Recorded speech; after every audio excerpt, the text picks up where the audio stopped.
تغنى بالقرآن وحي السماء الرب. الحمد لله الذي رزق عباده المؤمنين حلاوة الإيمان، والصلاة والسلام على من بين الإسلام فالإيمان ثم الإحسان، نبينا محمد صلى الله عليه وعلى آله وصحبه أولو الفضل والعرفان، وسلم تسليما كثيرا كثيرا. أما بعد، فأولا أوصيكم ونفسي بتقوى الله عز وجل. قال تعالى: فاتقوا الله ما استطعتم واسمعوا وأطيعوا. أيها الإخوة الكرام، إن ثمرة الإيمان لها لذة وحلاوة، وهي ألذ الثمار وأطيبها، ولا يعرف قيمتها إلا من ذاقها وطعمها، ولا يستشعر أثرها إلا من تذوق طعمها.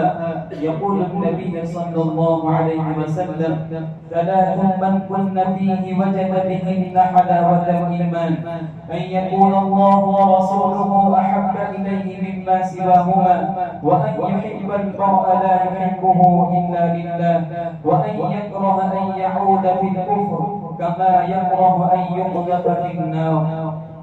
وقال ابن القيم رحمه الله تعالى: لا يجد أحد حلاوة الإيمان إلا بهذه المحبات الثلاث.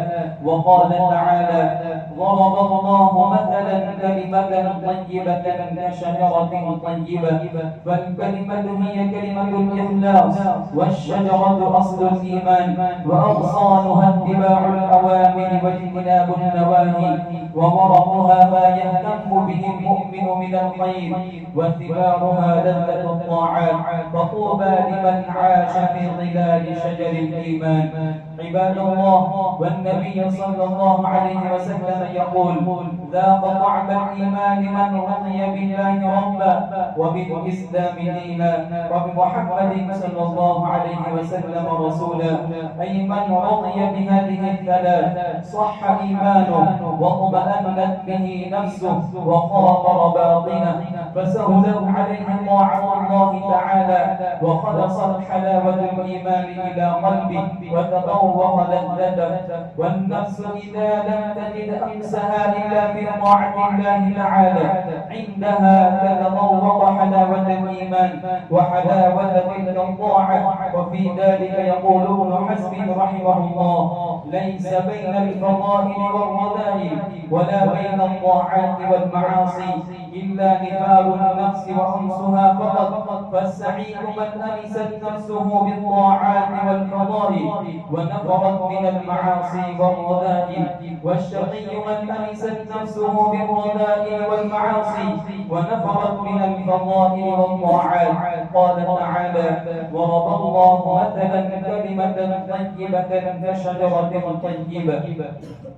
نفعني الله وإياكم بما في القرآن والحديث من الآيات والذكر الحكيم، إنه تعالى جواد كريم ملك بر رؤوف رحيم. أقول قولي هذا وأستغفر الله لي ولكم ولسائر المسلمين من كل ذنب وخطيئة، فاستغفروه وتوبوا إليه إنه هو الغفور الرحيم.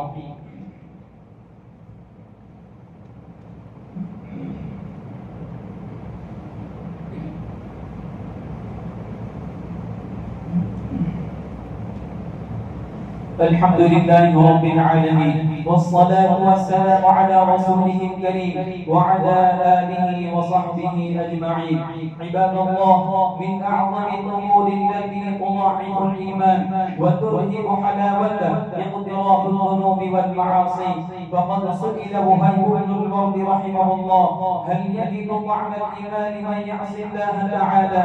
فأجاب: لا، ولا من هم بالمعصية. وقال ذو رحمه الله: كما لا يجد الجسد لذة الطعام عند سقمه، كذلك لا يجد القلب حلاوة العبادة مع الذنوب.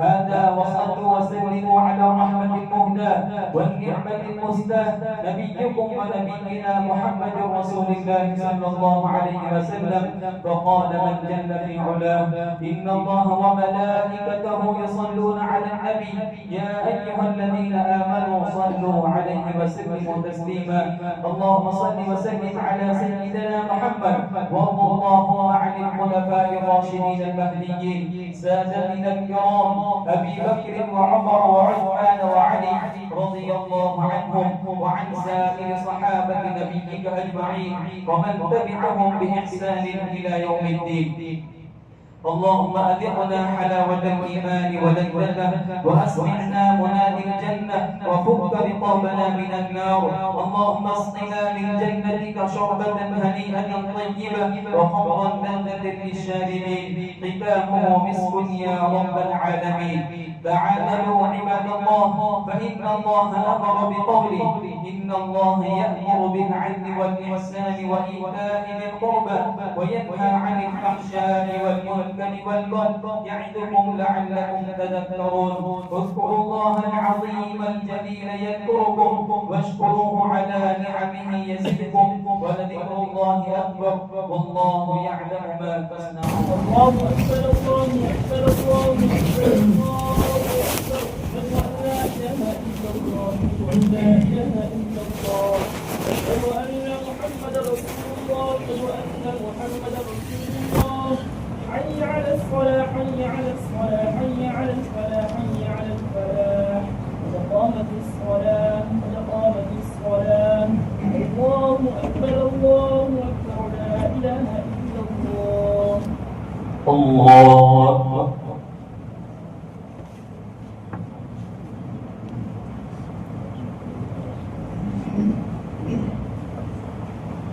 الحمد لله رب العالمين الرحمن الرحيم مالك يوم الدين إياك نعبد وإياك نستعين اهدنا الصراط المستقيم صراط الذين أنعمت عليهم غير المغضوب عليهم ولا الضالين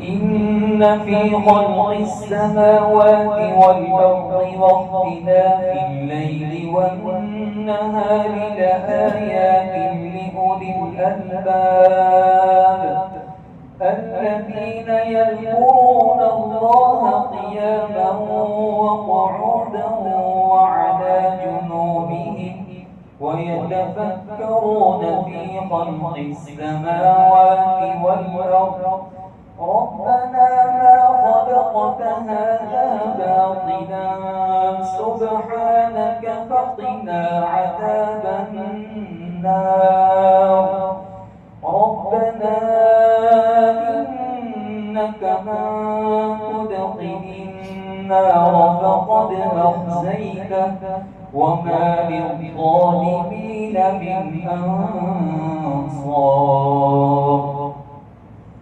ربنا إننا سمعنا مناديا ينادي للإيمان أن آمنوا بربكم فآمنا ربنا فاغفر لنا ذنوبنا وكفر عنا سيئاتنا وتوفنا مع الأبرار ربنا وآتنا ما وعدتنا على رسلك ولا تخزنا يوم القيامة إنك لا تخلف الميعاد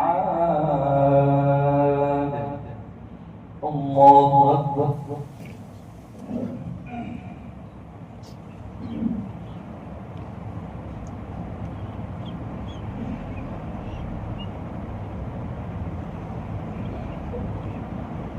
سمع الله لمن حمده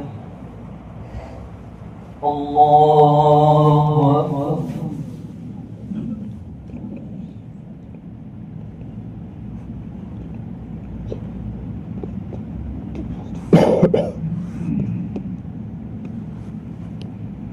الله أكبر الله أكبر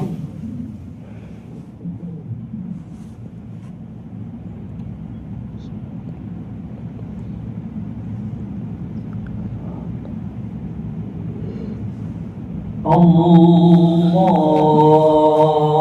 أكبر.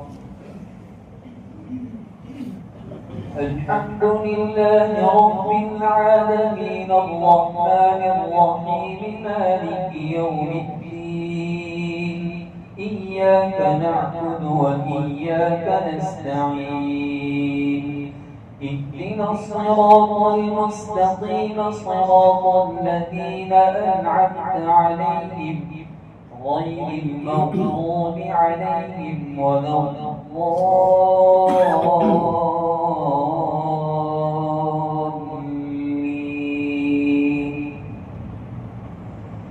أقم الصلاة لدلوك الشمس إلى غسق الليل وقرآن الفجر إن قرآن الفجر كان مشهودا ومن الليل فتهجد به نافلة لك عسى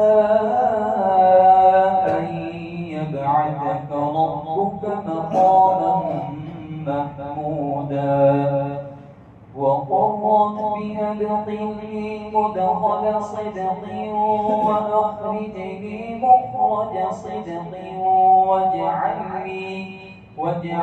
لي من لدنك سلطانا نصيرا وقل جاء الحق وزهق الباطل إن الباطل كان زهوقا وننزل من القرآن ما هو شفاء ورحمة للمؤمنين ولا يزيد الظالمين إلا خسارا وإذا أنعمنا على الإنسان أعرض ونأى بجانبه وإذا مسه الشر كان يئوسا قل كل يعمل على شاكلته فربكم أعلم بمن هو أهدى سبيلا. الله أكبر.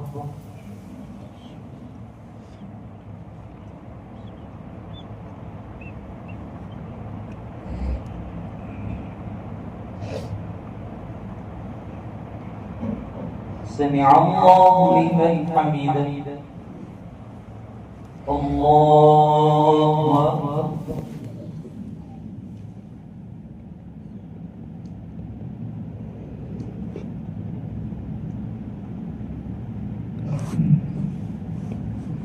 الله أكبر. الله أكبر.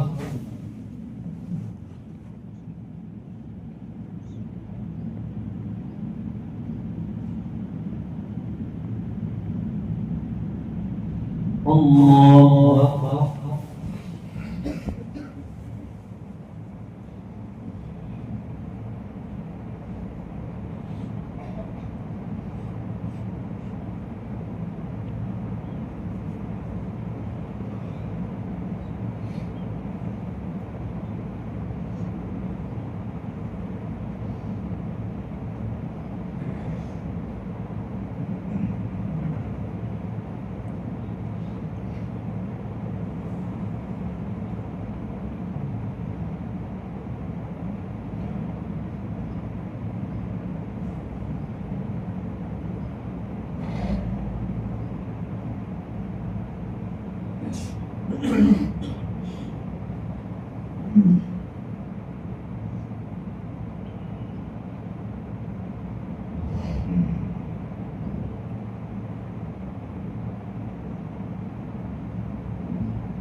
السلام عليكم ورحمة الله. السلام عليكم عليكم ورحمة الله.